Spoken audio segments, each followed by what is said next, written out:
I feel like we've become much more awful people because of our phones and the internet. I really do. I think it's helped us in a lot of ways, but the way it's been used and just been run like the Wild West, we maybe could have used some federal oversight early, huh? Yeah, maybe we don't allow smartphones. We keep the internet just for nerds. Nobody else can be online. You have to be a gamer nerd. Keep it to where being online like the early 2000s where it was still lame. Yeah, I would like that. You know, and the pedophiles. What's that, Aqua? I was just going to say, like, looking back, you know, on like movies like Dazed and Confused or something like that, for example, you know, like that era of time without cell phones, there's a level of charm there that just like doesn't exist today, you know, like that just, I know that's a movie and everything, but I feel like not having a phone there's something to that. You know what I mean? Like I've watched those videos of like, on YouTube, like, you know, like people in their like, you know, late teenage years or like in their 20s or something at like a concert in like a garage or something, and like nobody has a phone and everybody's like commenting about that, and everybody was just like talking to each other and stuff. I don't know if it's quite the same anymore. Like stories my parents told me of like growing up in the 80s. I don't know. It just, I feel like we're missing out on a little bit of that. Yeah, I mean, I had it when I was younger, but there's definitely that like public square effect of phones where like you go in a waiting room now, you go anywhere and everyone's on their phone. There's no conversation happening. Like it's so ingrained now that like if you try and like start a conversation with someone, some people are like almost taken aback. Like what yeah, it's weird. You want to talk? Don't you just want to stare at your phone? Yeah, with the internet and like video games and stuff, it's so entertaining to be at home now. I feel like back then people would go out more just to like, because there's not that much to do at home. What are you going to do? Like read a book? Like watch like the same VHS of GoldenEye that you've had for like, I don't know. Having a little break of being like expected to be there. So I ride a motorcycle a lot. And everyone in my life knows that, like, if you text me while I'm driving, I'll probably catch it. I might even text back. Maybe not necessarily, but I might. On a motorcycle, texting and motorcycling is not a thing. It is. Yeah. I can't feel the vibration on my thigh. And I sure as heck can't text you while I'm riding. Like, it's just not going to happen at all. So while I'm on a bike, I am basically in the woods, in the desert, in the middle of Australia. I'm somewhere. Doesn't matter. I'm just inaccessible. And there's something neat about that. I drive a stick shift car. Same thing. You can't look at your phone while you're driving stick shift, really. I'm just very I couldn't be without my phone though.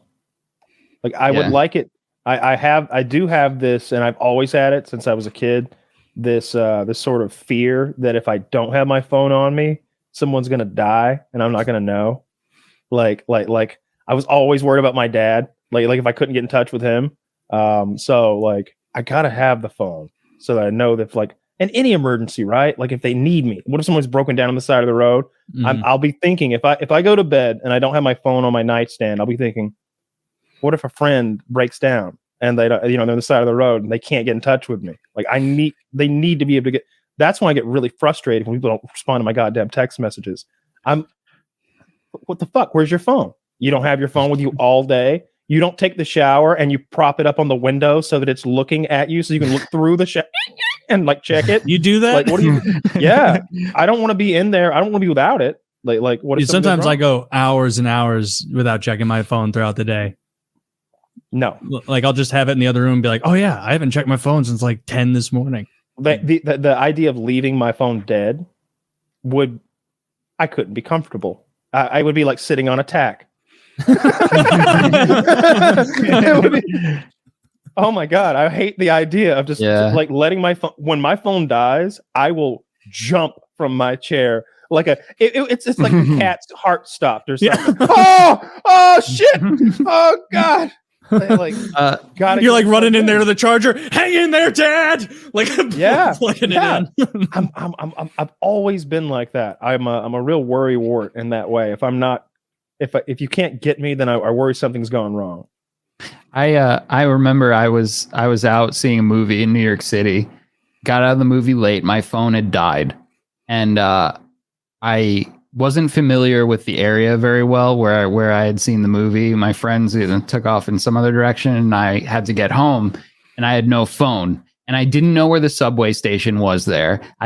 There were no cabs around, couldn't get an Uber, nothing like that. So like I literally had to just like, I kind of panicked for a minute not having it. Like normally I'd just like look up where the subway was, or if I was, lazy and didn't want to take the subway, I'd get an Uber or something.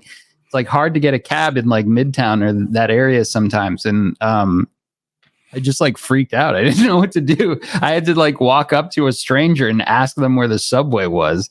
Like that's such a foreign concept to me now. I don't know. It was wild.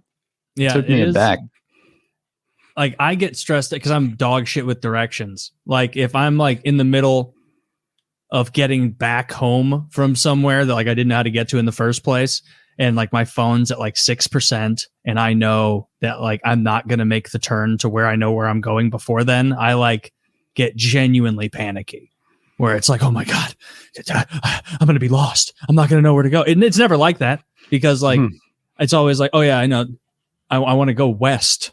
Like that kind of shit. But it's, you feel naked. You feel vulnerable. Like I have to know where I'm supposed to go now. That's something I like am blown away by. Like people just used to have to know how to get fucking everywhere. Like you just had to be like, oh, I'm going over to Susie's house to study for our 10th grade test. She lives in this area. Oh, okay. I got to know how to get there. And then to her house specifically, like, I remember specifically thinking when I was 16, thank God Garmin exists because otherwise it would have been stressful. Well, you're going to love this because my dad didn't give a shit about nav when it came out. He was like, I know everywhere I need to go. He's like, I've been to Atlanta before. You know, that little hub, Atlanta. like he just knows everywhere he needs to go. At this point, that's his mindset about. I'm sure he didn't know how it worked at the time. Nowadays, he uses navigation, but at the time, he didn't give a shit. And so we didn't have one. When I was still using printing out MapQuest in like 2004, 2005. Like in the passenger seat, looking at that fucking map in my passenger seat, driving through Atlanta and realizing that I was on the wrong side of the perimeter, which, if you don't live here, means I have fucked up. I'm on the wrong side of the goddamn city. Like it might as well be it's miles and miles, and literally 1 million people are in cars between me and where I want to go. It was awful. I drove for a long time without navigation. And I remember when I was like 18, 19, especially, I really liked it. My cousin and I would get up early. We'd get our shotguns. We get a crow collar, a couple 100 rounds. And we just start driving, and we drive until we saw crows, and we get out with a caller and call. Yeah, they're here. And then we'd find whoever lived there and like go to their house and ask for permission to shoot the crows. And if they had, it was usually pecan orchards, so we just get out and like hunt like that all the time. And we were lost as fuck most of the time. We would always need like old timey instructions on how to get back home by the time it was over. I'm glad I never have to. I got lost in the mountains one time running from the cops after we threatened a judge, and we were asking for directions from this old timey lady on the side of the road. I don't like how you blew past that. I thought this is something you talked about before, like several times or something. Holy crap. I have. They just don't remember it well.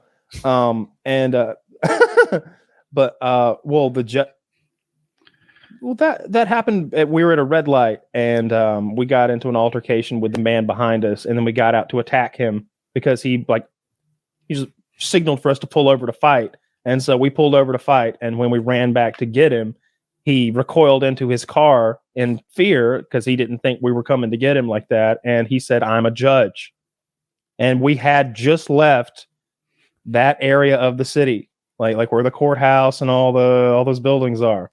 We, of course, are terrified. So we jump back into our car like we just got shot at. I almost drive off without my partner. He's like hanging onto the handle barely in the truck.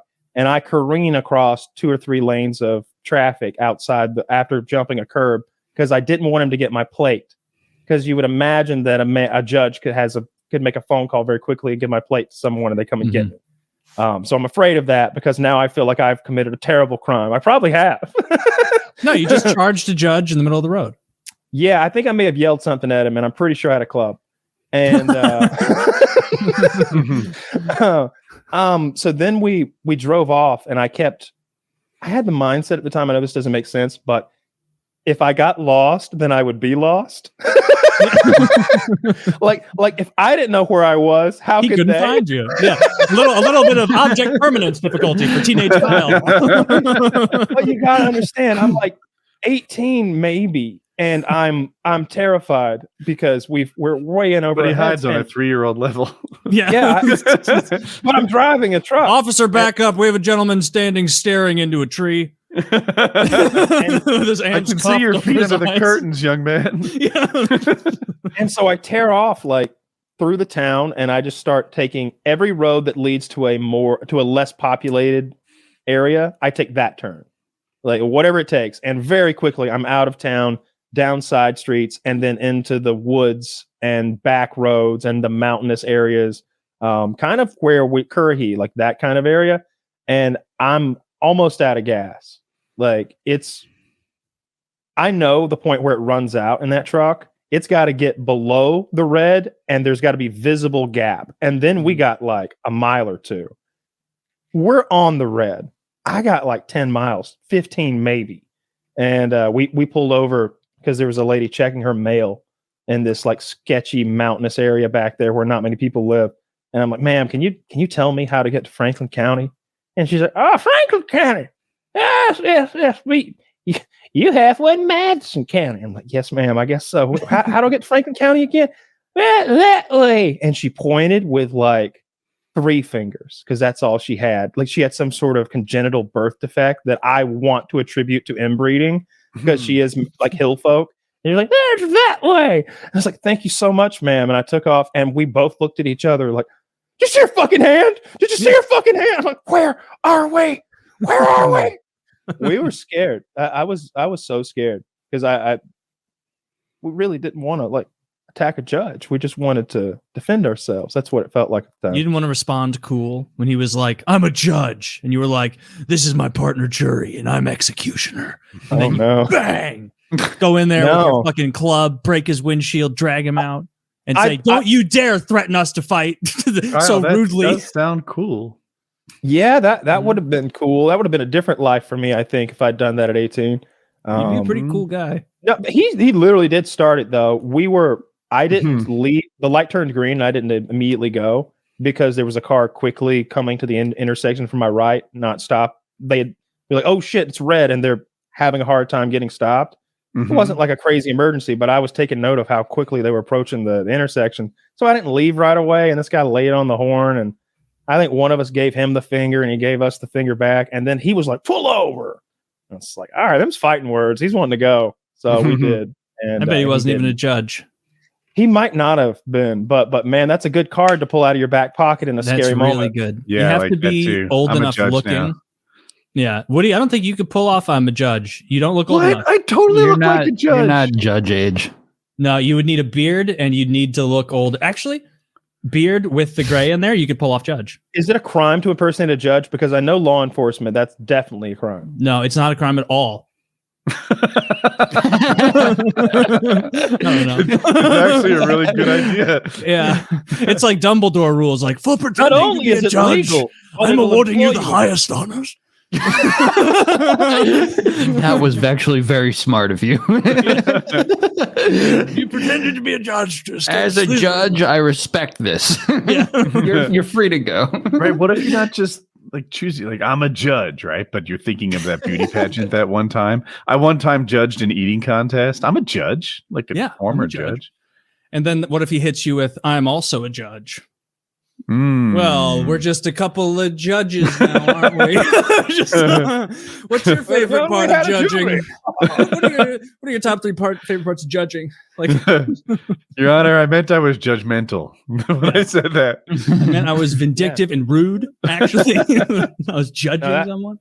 That was scary. I think Scott and I kept that one a secret for like 8 years before we even told my dad. Like every now and then, like you do something so awful, you don't. I wouldn't tell my dad.